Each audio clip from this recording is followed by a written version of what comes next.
I am Ferdinand Marcos, and I am the President of the Republic of the Philippines. I stand today on behalf of 110 million Filipinos. Hello people and hello universe, it's me again. Shout out sa inyo mga kababayan. Shout out sa mga Marcos loyalists and supporters. But anyway, mayroon tayong upload videos update na kung saan ay in-interview ang ating mahal na Pangulo.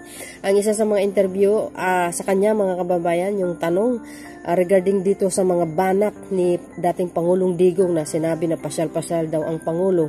Alam nyo, may pagkapakailamero talaga ito si dating Pangulong Digong at saka inggitero, no?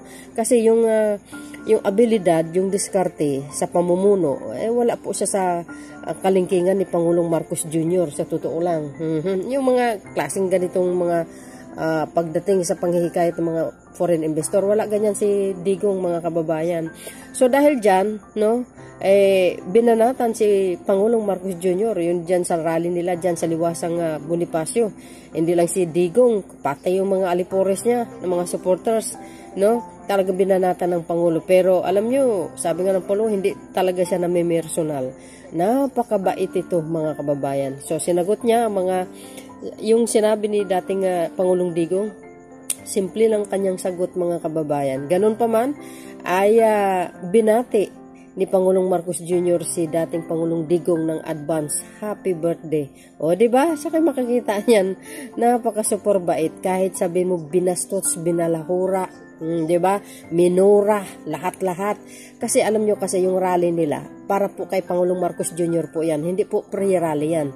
Kasi ang prayer rally, mga kababayan, dapat igalang mo yan. Dahil sagrado ang prayer, ha? Taimtim na nagdasal. Pero hindi po sila papakinggan ng Panginoon sapagkat ay puro mura, paninira. Sila po ay mamalasin. Mark my word, mga kababayan.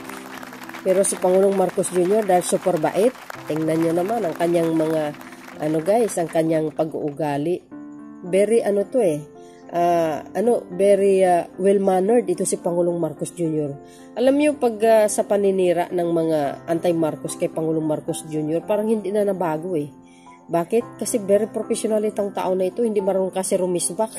Hindi marunong mga away. Katulad din dating Pangulong Digong at saka yung mga kapatid ni Sara Duterte. O diba, nandyan sila sa rally kahapon kasama si Sara Duterte. Nakaw, talaga naman ang mga alipores ni dating Pangulong Digong. Patayan si Congressman Gonzales. Sabi niya mag-resign si Pangulong Marcos Jr. Patayan si Glenn Chongo. Resign BBM para daw si Sara ang mag-uupo. Ay sus, Mariusip. Nangangarap ng gising mga mga askal na tumatahol.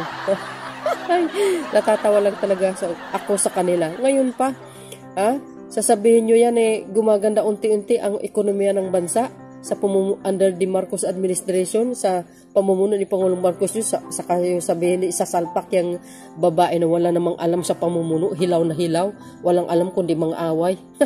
Pati yan si Pastor Kibuloy, kinampihan niya, sinuportahan niya, alam niya sex offender yan, akusado. Saan makikita ko isang politician, kampihan mo, himbis na sabihin mo na kausapin si Pastor Kibuloy na humarap na lang para matapos yung problema, hindi pinagrarally pa nila, pinaglalandakan pa nila sa buong social media yung suporta nila. Grabe, anong klaseng mga mababatas nito? Himbis focus sila sa trabaho nila, iba ang inatupag pagrarally.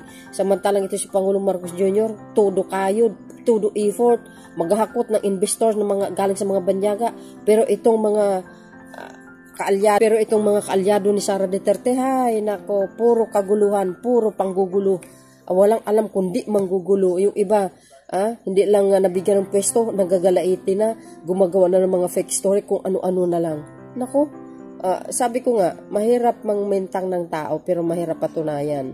Alam niyo po mga kababayan, dekada na po sinisiraan ng mga Marcoses pero hindi po sila nakukulong. Yan ang palagi nating tandaan. Biro mo sa kababanat ni dating Pangulong Digong, pati ang ama ni Pangulong Marcos Jr. dinamay pa, si Apo Lakay, patay na yung tao, dinamay pa. Walang karespeto-respeto.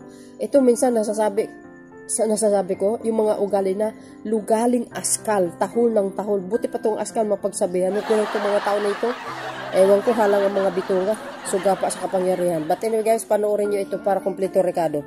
Oh, binati niya si dating Pangulong Digong. Mabait masyado ito. Si Pangulong Marcos Jr. hindi marunong magalit. Kaloka. So, panoorin nyo ito mga kababayan. See you again. Bye, bye, bye. And babuks. God bless Philippines. Ito yung schedule ko. Saan yung pasyal? This is my schedule for today. Where's the paseo? Wala. You know, yung kasama ko kami. You know, we don't make pasyal.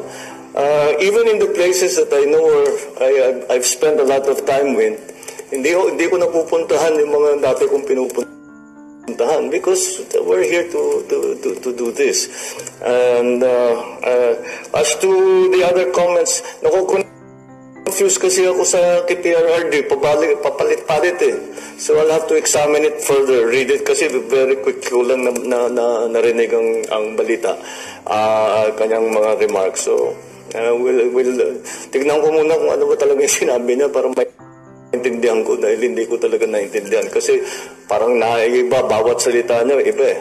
So, I will try to make sense of it. Sir, magbe-birthday po si President Duterte sa March 28. Meron po ba kayong birthday wish or message for your predecessor, sir? Well, yes. We will, of course, wish him a happy birthday and many happy returns. At talaga namang, that is, tayo mga Pilipino, ginagalang natin yung mga very important occasions na ganyan. I told you before, that is, although there is an official greeting from the office of the president, there will also be a greeting that personal ko namang kilala si PRRD. So, like I've told you many times before, hindi ako na member personal. Para sa akin, hindi naman madali, pero nahihiwalay ko yung trabaho at saka yung personal. So, I don't see a problem there.